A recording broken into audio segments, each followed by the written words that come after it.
who's really the Dark Lord? The epic antagonists from the two most popular fantasy series ever bring all of their evil weapons and powers to bear as Sauron takes on Voldemort. Voldemort, once known as Tom Riddle, is the most dangerous dark wizard in the history of the wizarding world. He built a following as a youth at Hogwarts, opened the Chamber of Secrets when 13, and was soon commanding an army of Death Eaters, terrorizing or killing whoever defied his rule of Britain. At the height of his power, he was wielding the most potent wand in existence, the Elder Wand, and had his soul spread throughout multiple magically protected objects. Sauron, or Gorthar the Cruel, was a legendary weaponsmith and demigod who was as old as the universe. At first he served Aiule, the god of forging and skill, but was corrupted by Morgoth and became his lieutenant. He fought on the side of evil for thousands of years and proved himself superior to the monsters, demons, and dragons that he ruled, eventually outliving his master, destroying an empire of superhumans and nearly conquering Middle-earth multiple times. He also invested his soul in a magical object, although, to be fair, the idea of a necromantic phylactery has been in fantasy for hundreds of years. Let's take a look at Voldemort's offensive capabilities. But where to start? He knows hundreds of spells to use in combat, although he only ever uses a handful.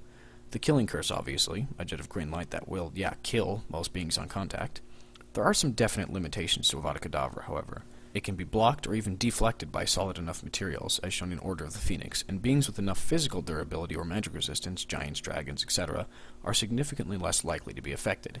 Even Hagrid, a half-giant, bounced other powerful projectile spells off his skin. But it would be stupid to say that Avada Kedavra is Voldemort's only weapon. He can inflict incredible pain with Crucio, wield magical firestorms, transfigure objects into weapons or animals to fight for him, shoot lightning, and even teleport miles at a time.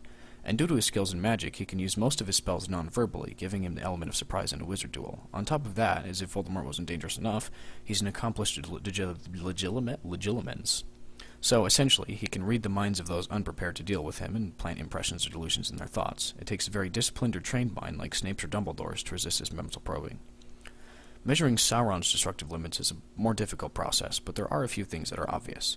As a Maia, a race of cosmic demigods taken physical form, he has vastly superhuman strength, skill, and intelligence, and can shapeshift into, apparently, whatever he wants due to the nature of his immortal soul.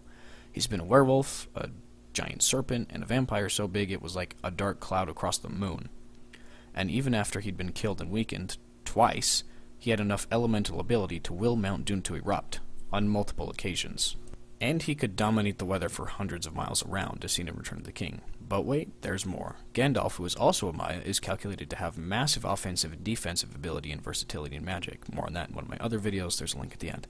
And Sauron, as a Maia of an even higher order than Gandalf, logically would possess many of those abilities in higher concentrations. So add to the huge scale element manipulation, pyrokinesis, telekinesis, soul manipulation, and sundry other enchantments or skills, and it's clear that, hold up, we're still not done. In the Two Towers, Sauron signals to a subordinate, the Witch King, that it's time to go to war. Frodo and Sam are watching this from outside of Mordor, by the way.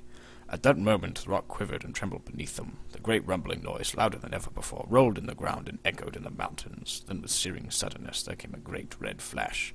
Far beyond the eastern mountains it leapt into the sky and splashed the lowering clouds with crimson. So, at Sauron's weakest, without the One Ring, he generated an energy column that caused an earthquake over 100 miles away. Why didn't he use that to completely vaporize the Last Alliance? I don't know. Tolkien probably never thought about it. And did I mention that Sauron's mental attacks are also ridiculous? He took the original city of Minas Tirith with minimal effort because he psycho-terrorized the defenders and sent its heroes running without a fight. Obviously, Voldemort's quite a bit behind in attack power, but it's defense that makes him so dangerous. His aforementioned teleportation ability gives him fantastic mobility and unpredictability. He can throw up shield charms with ease, and he has his Horcruxes. Each Horcrux carries a part of Voldemort's ravaged soul inside of it and can act with a measure of his own consciousness. Unfortunately, he can't detect if they're being damaged or not, and although they can save him from true death, his physical body is still vulnerable to damage. When his killing curse rebounded on him, it reduced him to less than the meanest ghost, so he didn't even have a body at that point, just a shriveled consciousness, like a wraith, but weaker. So perhaps the Horcruxes aren't quite as catch-all as Tom Riddle wanted them to be. Sauron, on the other hand, had his body destroyed twice before he even made the One Ring, and since he's an immortal Maia, was able to reconstitute himself multiple times through sheer force of will. Even in his weakest form, his durability was at least comparable to Gandalf's, who tanked a multiple mile-fall, Balrog fire blasts, and giant-sized punches, and could not be harmed by any mortal weapon. Add up all these factors, and it spells near certain victory for Sauron. His attack power, experience, range, and durability far outstrip those of his opponent. Most of Voldemort's signature attacks would be all but useless against an immortal demon angel who has mastery over his soul and form. And, being honest, Sauron's vastly superior psychic weaponry would corrupt and enslave Voldy without much difficulty, especially if he destroys his body, reducing him to a ghost-like shell that would be pathetically easy to control or absorb. Mandos judges this 95% to 5% in favor of Sauron. Ouch. Right in the nose, Tom.